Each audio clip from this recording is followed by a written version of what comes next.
자, 오늘은 어저께 이어서 지금 거래처 등록에 대한 걸 우리가 등록을 하고 있었어요. 그래서 지금 일반 거래처 등록은 다 끝났고, 두 번째 금융기관 거래처에서 하나은행 거래처 등록을 했고요. 그 다음에 세 번째 신용카드는 아직 등록이 안 되어 있죠. 신용카드 등록을 해보도록 하겠습니다. 거래처 코드 번호는 99600이라고 되어 있고요. 신한카드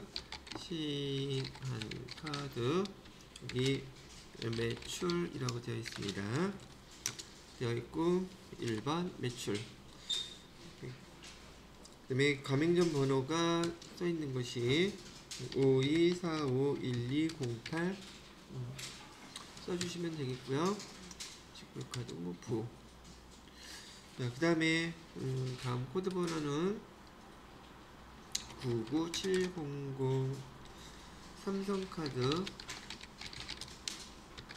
매입이라고 써놓고요. 2번 사업용 카드라고 되어 있으니까 3번. 그 다음에 매입카드 번호는 9230-1124-0001-1723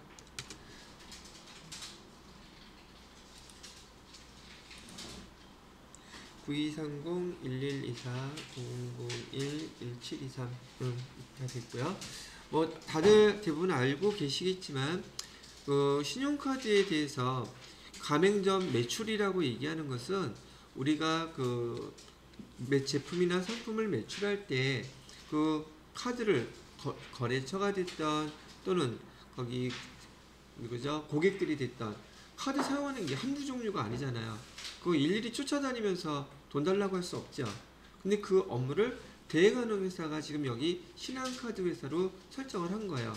그런 수고를 갖다가 누가 대신 다 해주는 거다? 신한카드가 다 해주고, 그 다음에 그 결제를 했으면 그 돈을 갖다가 2, 3일 안에 고객한테 돈 아직 못 받았는데도 불구하고 신용카드사가 상품이나 제품을 판매한 회사한테 돈을 지급해 주는 거예요. 그럼 결과론적으로 어떤 상황이 벌어지냐면, 여러분들은 지금 세무 2급까지 배울 때 이 신용카드가 결국은 매출 채권을 갖다가 신용카드사에 팔았다는 거라는 걸 모르고 계시는 분도 있을 수 있다는 얘기죠. 우리 받으러옴을 갖다가 은행에다가 매각하게 되면 수수료, 매각 거래를 했을 때 뭐라고 쓰기로 했었어요? 신용카드 매출전표 이렇게 쓰기로 했었죠. 이것도 마찬가지예요. 지금 거래처로부터 지금 우리가 결제를 받았는데, 결제 그 돈을 거래처한테 받은 거예요? 신용카드사한테 받은 거예요? 신용카드사한테 받은 거죠. 이건 이론이니까 또 여러분도 세부 1급 정도 되니까 이걸 하나 구분하는 걸 제가 한번 비교를 해봐 드릴게요. 자, 지금 여기 우리 회사가 있고요. 고객이 있어요. 고객이 됐던 거래처가 됐던 여기서 우리가 지금 상품, 제품 팔았어요. 그죠? 상품을 이렇게 팔고 난 다음에 제가 일어날 수가 없기 때문에 상품을 팔고 이 고객이 카드로 결제를 했단 말이에요. 카드 결제를 하게 되면 우리가 상품을 팔았으니 이 고객 A라는 고객한테 여기를 A라고 한다 그러면 A한테 돈을 받아야 되잖아요. 그죠? A한테 돈 받았어요? 근데 못 받았어요? A한테 돈 못 받았어요. 카드를 결제했는데 이 카드를 결제한 금융기관이 어디냐면 여기 국민카드라고 할게요. 이거 쓴 데가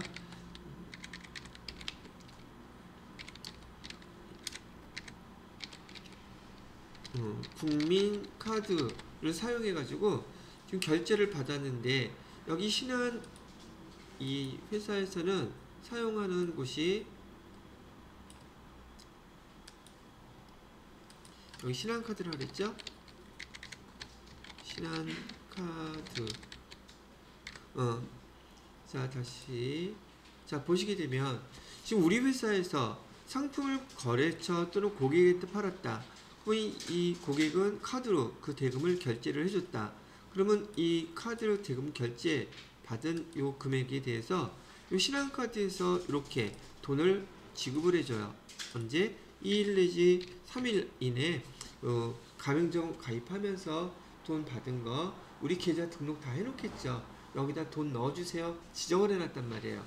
그러면 카드 결제한 걸 갖다가 신한카드에서 이렇게 집계를 신한카드뿐만이 아니라 여기 국민카드뿐만이 아니라 카드사야 고객들이 엄청나게 많은 종류의 카드를 사용하겠죠. 그걸 다 누가 관리해 주는 거예요? 이 신한카드사에서 집계해 주는 거예요. 그리고 돈도 다 지급해 줘요. 그리고 이 회사에서 이 고객의 거래 카드사들 있죠.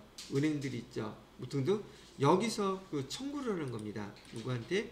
국민카드가 됐던 다른 카드가 됐던 직접 청구해 가지고 이 고객들이 청구한 금액을 여기다가 다 받도록 하는 거죠. 그럼 돈은 2, 3일 먼저 빨리 지급해 주고 남은 기간 보편 개인들은 한 달 기간이 텀이 있잖아요. 그 기간 동안의 수수료, 이자 그걸 띄고서는 여기 회사에다가 결제를 해주는 거란 말이죠. 또는 매장에다가 결제를 해주는 거예요. 이게 사뭇 뭐하고 똑같으냐 하면 여러분이 받으러움 받았었죠.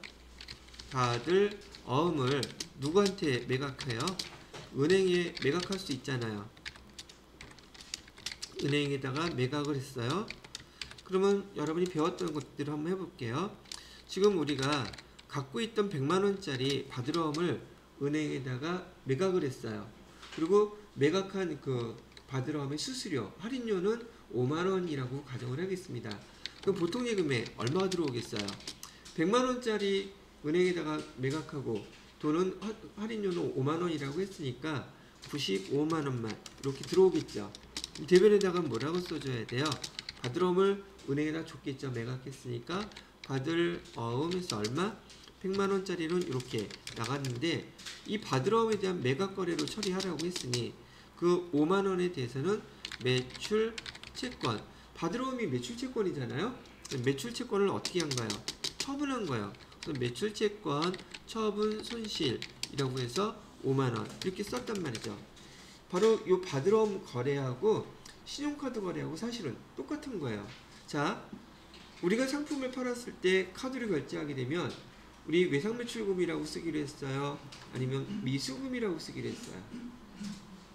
다시 우리가 상품을 팔고 거래처가 신용카드로 결제를 했어요. 그럼 차변에 실제로 결제가 되었을 때 당일날 돈 받았어요? 못 받았어요? 못 받았죠? 그럼 차변에 뭐라고 써야 돼요? 외상 매출금 이렇게 쓰기로 했었죠. 이건 결과론이에요. 그래서 10만원짜리 팔았다고 하면 외상 매출금 10만원 이렇게 해놓고 대변에 상품 팔았다 그러면 상품 매출 쓰면 되겠죠. 그래요? 안 그래요? 자, 근데 이 외상 매출금이라는 계정은 말이에요. 우리가 상품을 팔고 그 돈을 누구한테 받을 때 하는 얘기예요. 이 A한테 받을 때 거래처한테 직접 받을 때 외상 매출금이잖아요. 그래요? 안 그래요? 근데 지금 우리 돈은 누구한테 받았어요? 신용카드사한테 받는데 우리가 신용카드사에 상품 팔았어요? 아니죠. 상품 판 대상은 이쪽이에요. 이쪽이 아니란 말이에요. 그죠? 그러면 돈을 우리가 상품을 판 거래처한테 받지를 못하고 다른 회사에서 받는 것은 외상매출금이겠어요? 미수금이겠어요? 이거 미수금이에요. 이해되셨어? 미수금인데 상품을 팔았을 때 또는 원재료를 사갖고 왔을 때는 우리가 약속을 그렇게 한 거예요. 그냥 외상매출금으로 쓰기로 하자. 이해가 되셨나요? 중간에 누가 꼈기 때문에 신용카드사가 꼈기 때문에 엄밀히 얘기하면 얘는 미수금이 돼야지 돼요. 그 돈을 누구한테 받을 거니까 신용카드. 그러면 이 외상매출금 실제로 이 사람 물건 썼잖아요. 거래처. 이 사람은 돈을 우리한테 줍니까? 신용카드사한테 줍니까? 신용카드사한테 주잖아요. 그죠? 그러면 내가 그 상대방한테 받을 게 아니니 이건 외상매출금이라고 할 수가 없는 거예요. 결국은 이 회사에서 이 외상매출금에 대한 금액을 이 신한카드한테 팔아버린 거예요. 팔고 거기에 대한 여기 할인료 있죠. 수수료. 보통 이제 우리는 수수료라고 하는데 수수료를 갖다가 주고 여기 받으면 얼마를 받겠어요? 신용카드사로부터 2, 3%, 3% 뗐다 그러면은 한 9만 7천원 정도 이렇게 들어온다고 가정을 하면 9만 7천원 밖에 안 들어와요. 왜? 여기 어음하고 똑같이 외상매출금이라고 하는 매출 채권을 누구한테 팔았기 때문에 신용카드사한테 팔았기 때문에. 이해가 하셨어요? 이게 똑같은 거래요. 그런데 이제 우리 회계 목적상에서 이건 회계 그 이론을 갖다 잘 아시는 교수님들이 감론, 을박 알아서 할 얘기고, 그래서 결판이 어떻게 됐느냐, 상품 팔았을 때, 제품 팔았을 때 카드로 결제를 하게 되면 그냥 외상매출금으로 쓰기로 하자. 그래야지 혼선이 덜 한다. 그렇게 해서 그렇게 결정이 났어요. 그렇게 배우신 거예요.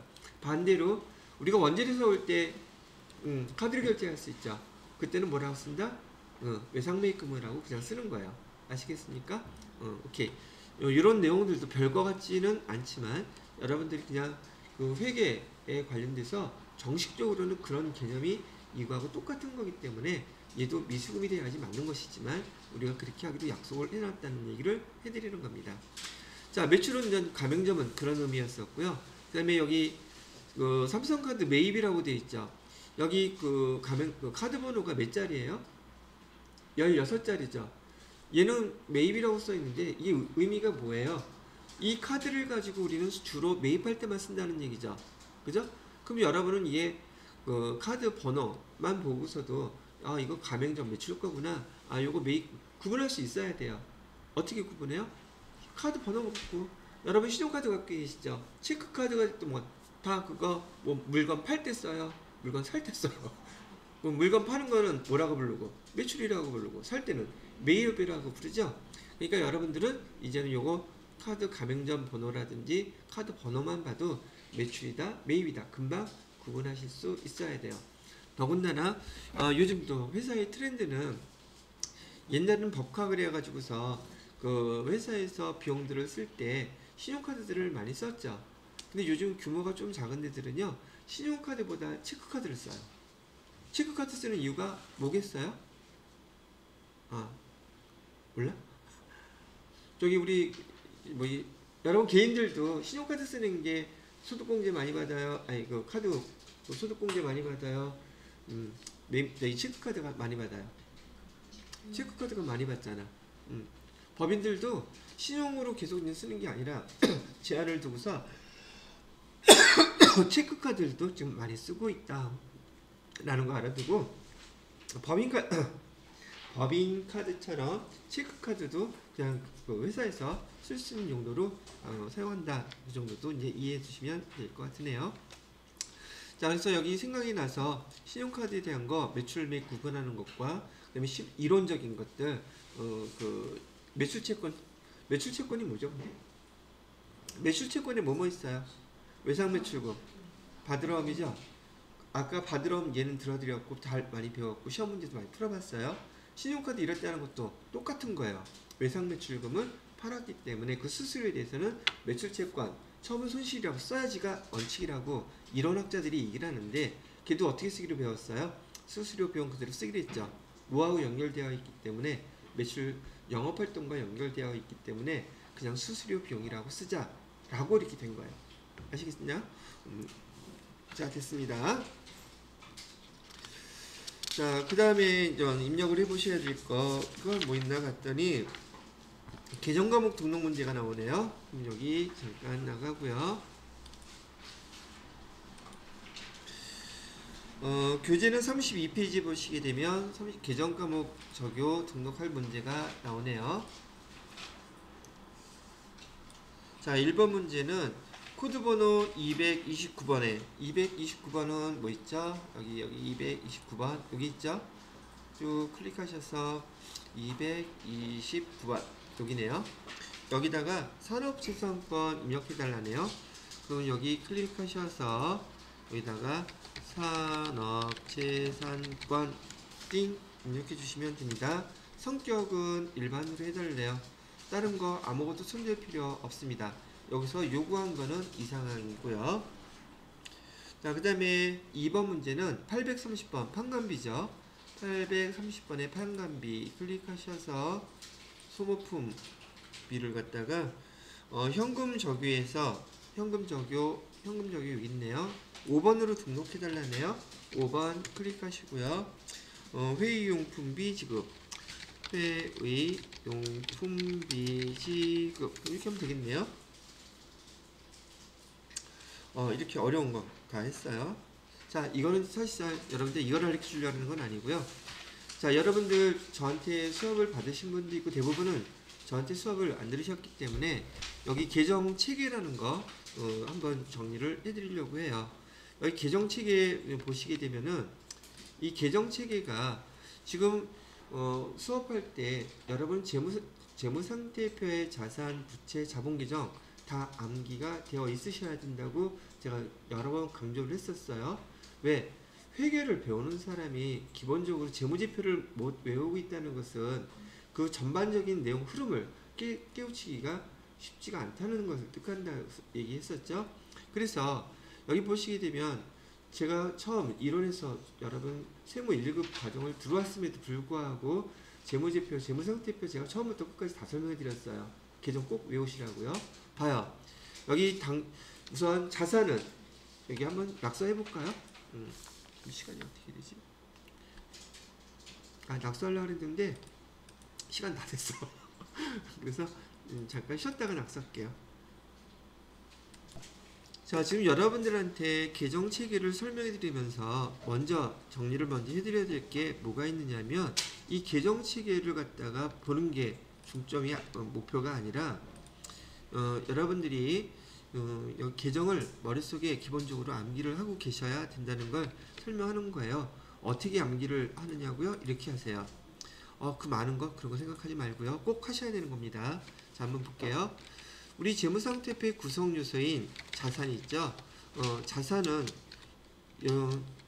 유동자산하고 그다음에 비유동자산으로 구분한다는 거 배우셨을 거예요. 유동하고 비유동자산으로 구분을 하는데요. 그러면 제가 또 이렇게 여러분 시험 문제에서 봤던 이 유동자산과 비유동자산을 구분하는 구분 기준이 뭐냐고 물어봐요. 유동과 비유동을 뭘로 구분해요? 그러면 많은 사람들이 뭐라고 얘기하면 12개월 이내요. 아니에요. 그거는 단기, 장기 구분할 때 구분하는 기준이에요. 그러면 유동도 교재에 보니까 12개월 이내라고 되어 있던데요. 라고 얘기를 할 것이란 말이죠. 아니에요. 거기 전에 뭐가 있었냐면 정상적인 영업주기로 구분한다고 나와 있어요. 영업주기로 구분하는 것이고, 정상적인 영업주기라는 것은 상품인 경우에는 상품을 사와서 상품을 팔고 상품의 그 대금을 회수하고 다시 상품을 사고, 이게 영업주기예요. 그럼 제품은요? 제품은 원재료 사갖고 와서 제공 과정을 거쳐서 제품 완성되면 팔고 대금 회수하고 다시 원재료 사고, 그게 영업주기예요. 그럼 영업주기는 상기업, 상품의 영업주기와 제품, 제조업의 영업주기가 다르겠죠. 그죠? 그 영업주기가 보편적으로는 다 1년 이내예요.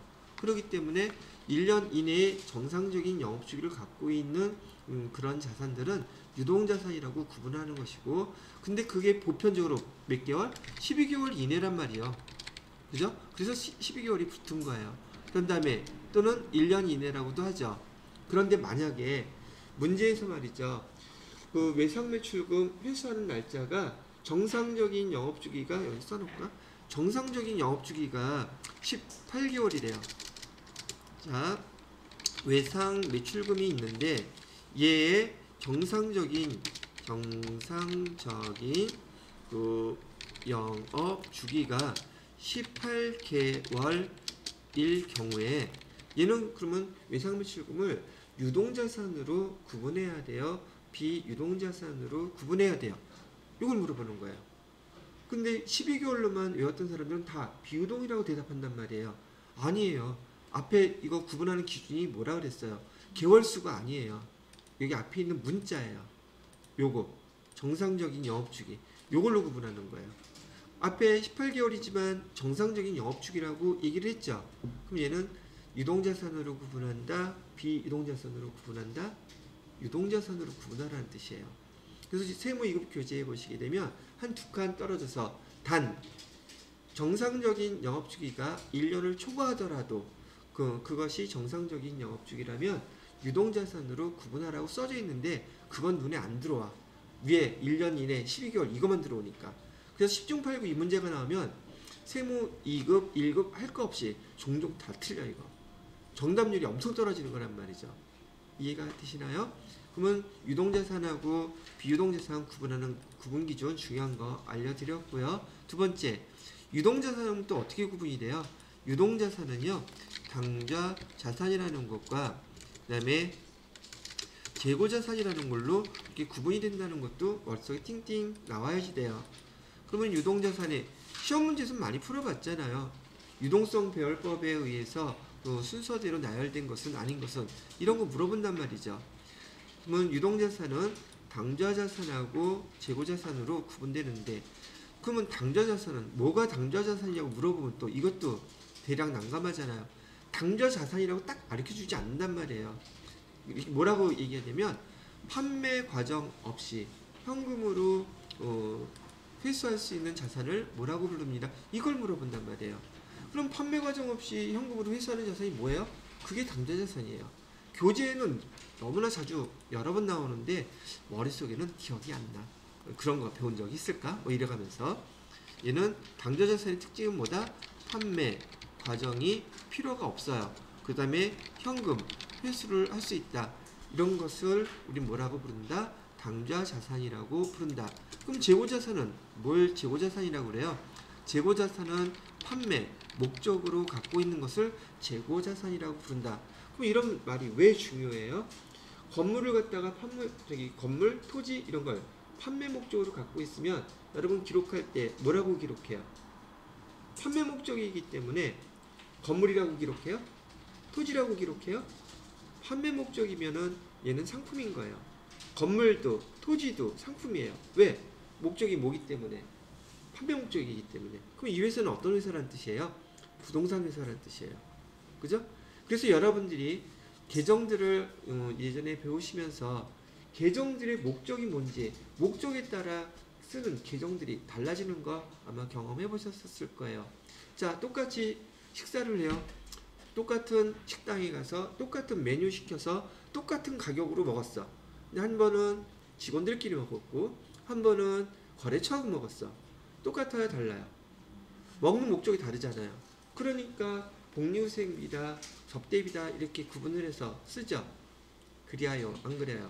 또 교재에서 많이 보셨던 거, 자, 건물을 샀어요, 회사에서. 그런데 사용 목적으로 샀대. 그런 경우에는 뭐라고 써야 돼요? 사용 목적은 유형자산의 특징이에요. 그럼 유형자산에서 건물이 있죠. 그럴 때는 건물이라고 쓰는 거예요. 근데 아까 얘기했던 것처럼 이 건물을 회사에서 샀는데 판매 목적으로 샀대. 그럼 뭐라고 써? 그래도 또 건물 써요?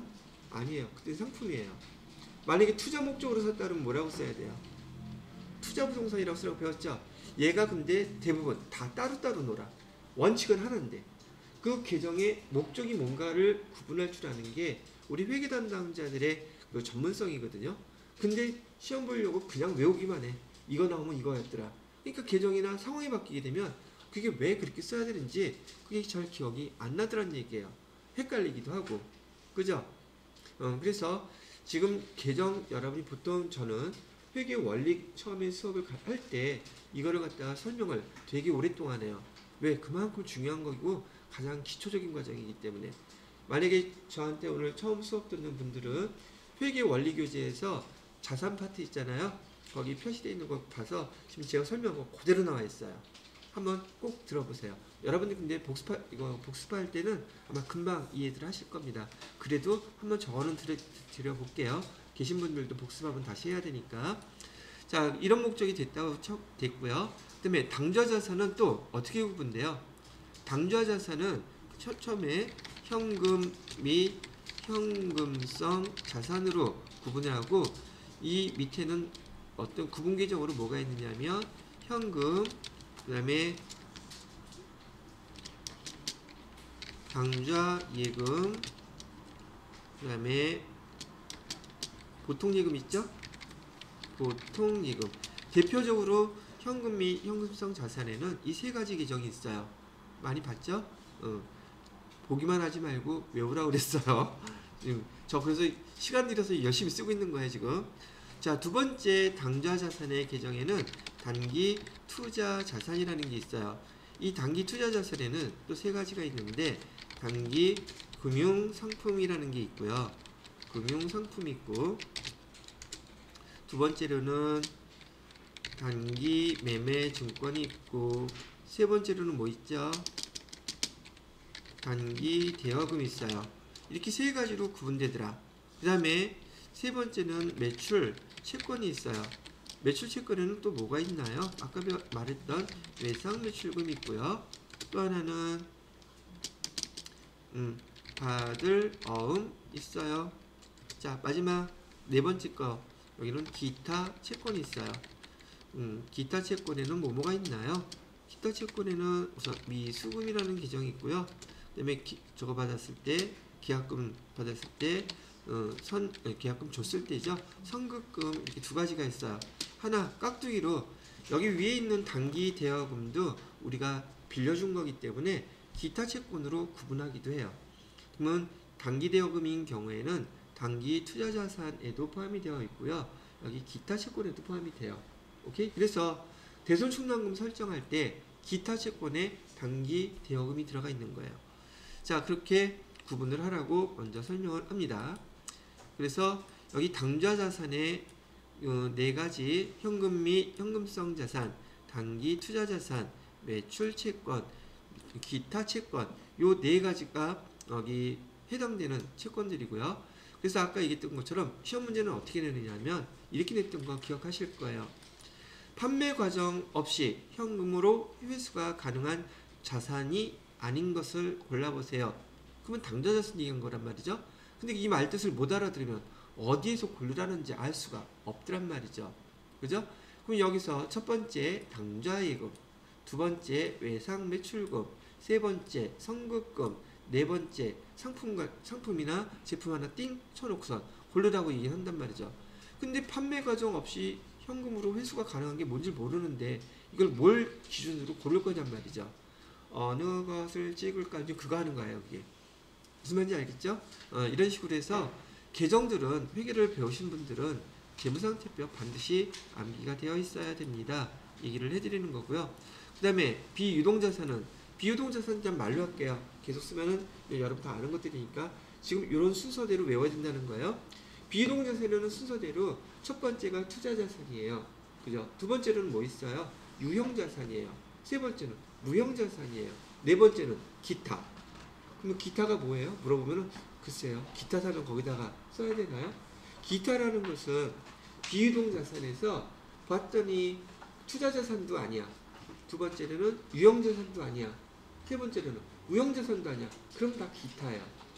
그리고 대표적인 것은 기타는 예를 들어서 그 임차 보증금이 제일 대표적인 기타 자산이 기타 비유동자산인데 왜 임차 보증금이 기타 비유동자산이에요?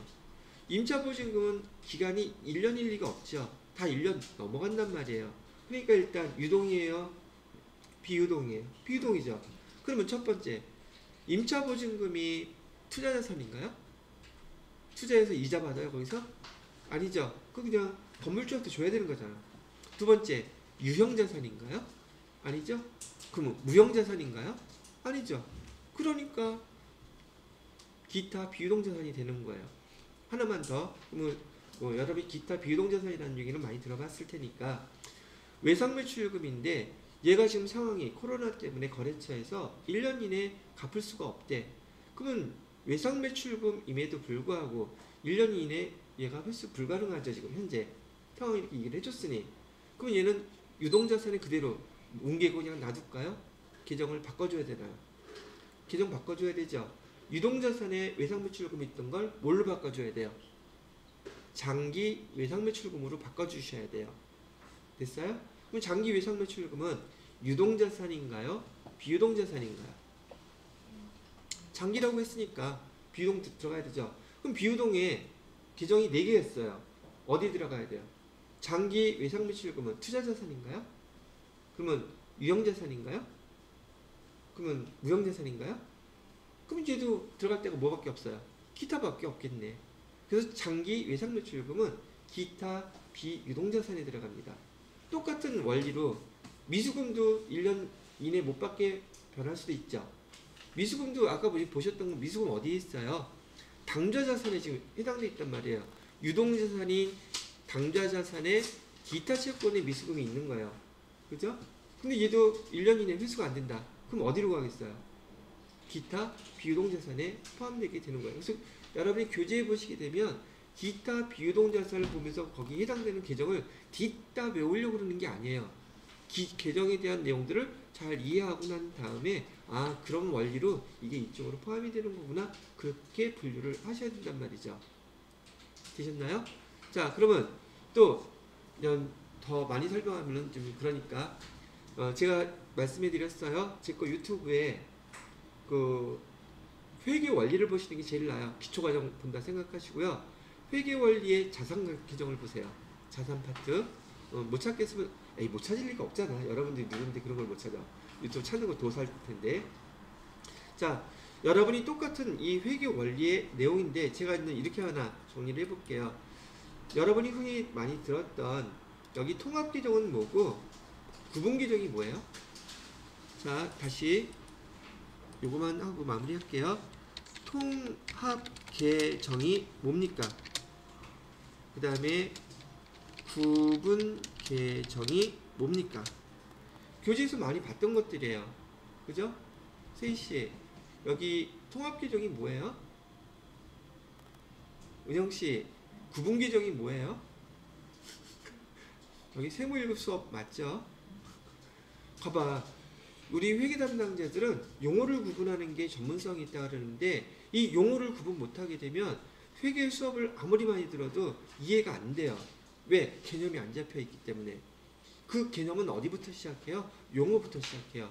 여기 통합계정이라는 말, 통합이라는 말 있잖아요. 뭐냐면 통합은 여기 현금 및 현금성 자산에 지금 몇 가지가 들어가 있어요? 세 가지가 들어가 있죠. 이 세 가지를 통합했다 그래서 이 현금 및 현금성 자산이 통합계정인 거예요.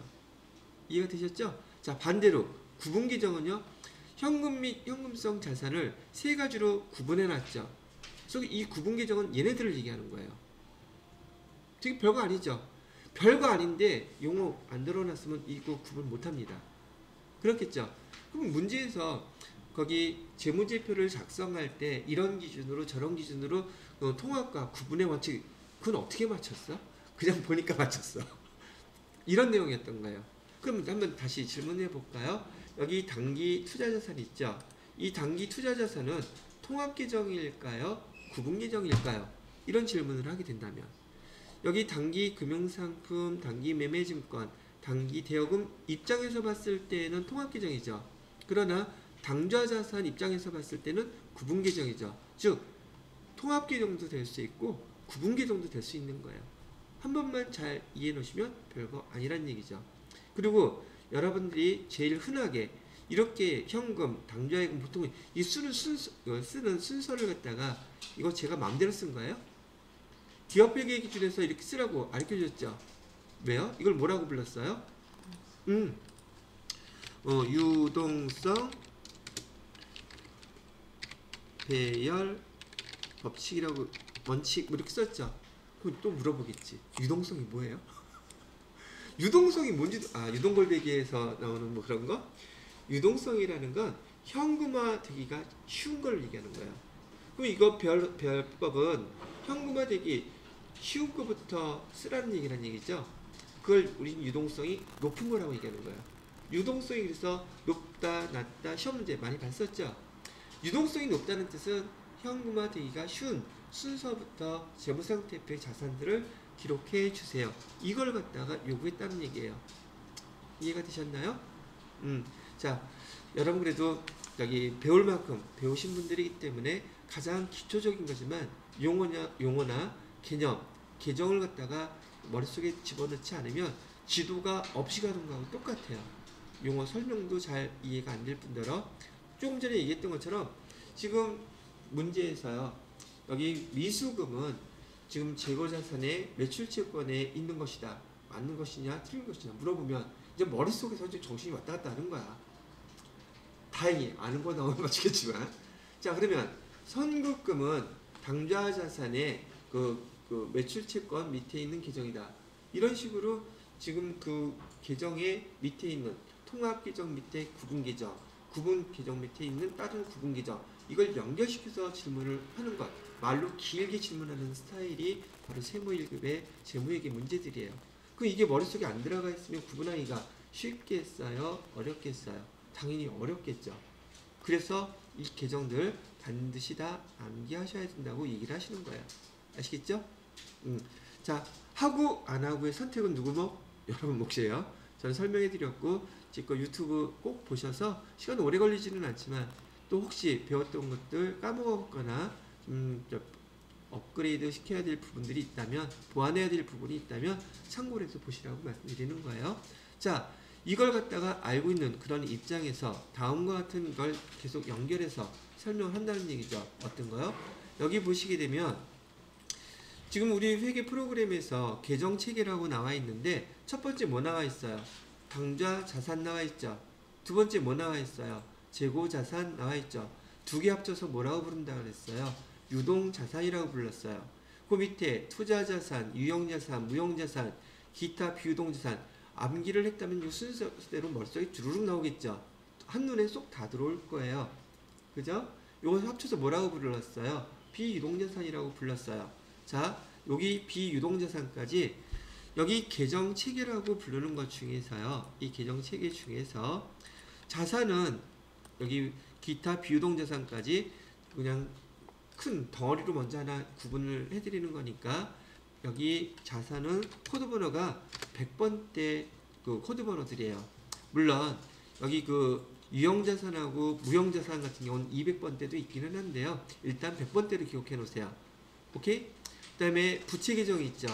부채 계정은 200번대 계정들이에요.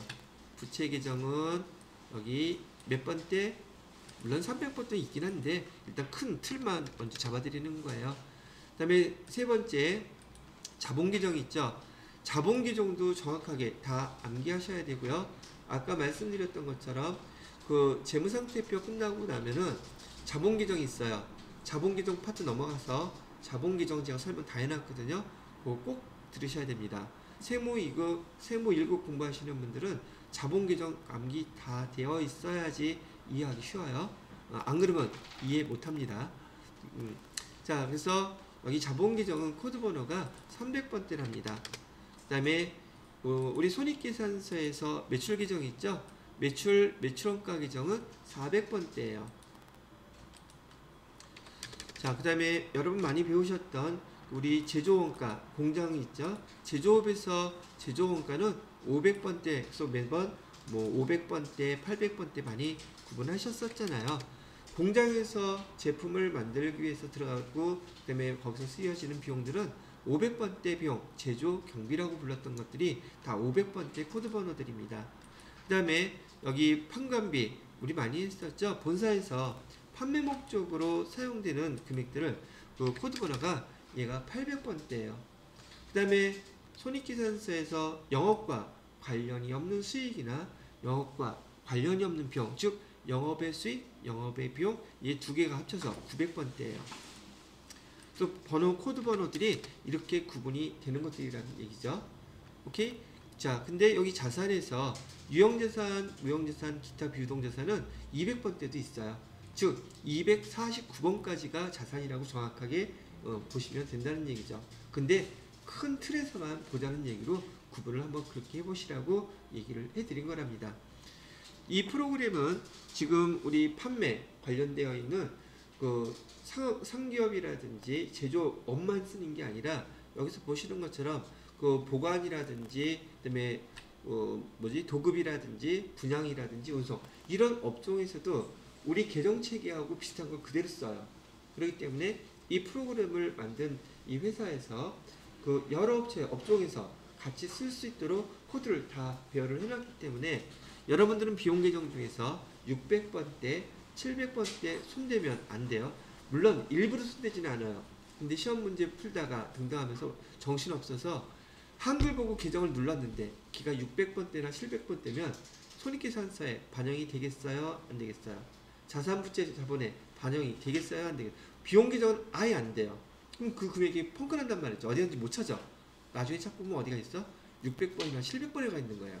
아마 경험 있으신 분들도 있을 거예요. 그런 건 좀 주의하셔야 되겠죠? 그래요.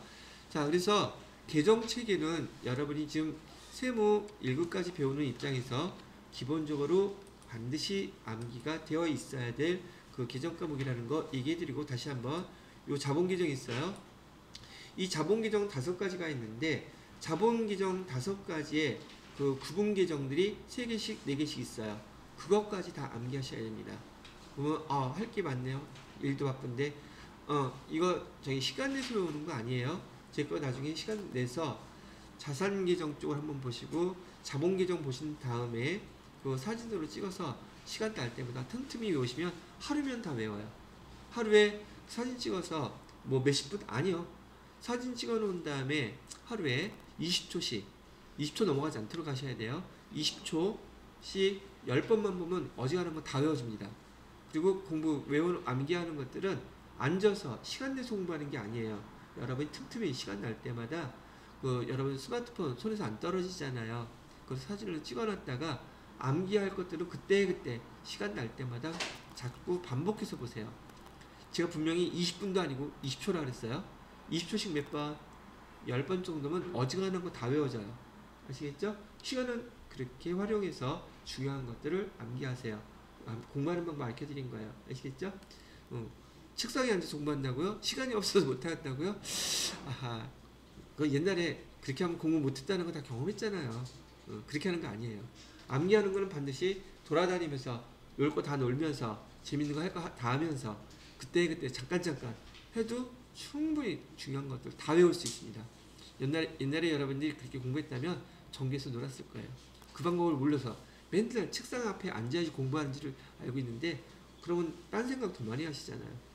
그래서 앉아서 할 때는 집중적으로 할 때, 그 다음에 프로그램 책 보고 처음부터 끝까지 통독할 때, 문제 풀 때 그때는 하는 것이지 어지간한 것들은 틈틈 짬짬이 시간 내시면 여러분이 충분히 다 하실 수 있을 거라고 생각을 한답니다. 자, 제가 해드리고 싶었던 말은 다 끝났어요. 자, 그 다음에 34페이지 보시게 되면 정기분 재무상태표 나와 있고, 정기분 재무상태표에서 입력해야 될 사항, 정기분 재무상태표, 이건 뭐 제가 아니어도 여러분들 쫙 다 입력이 끝나셨을 거라고 생각이 드네요. 그죠? 자, 안 되신 분서 됐어요? 저는 입력 안 할 거예요. 왜요? 솔직히 저는 다 해놨어요. 근데 따라서 입력하는 거 하려고. 근데 이거 안 하면 또 이거 보고 공부하시는 분 있을 거 아니에요. 입력을 해야 되겠네.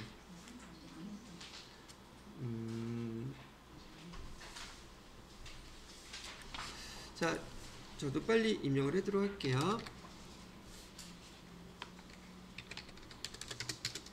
그 다음에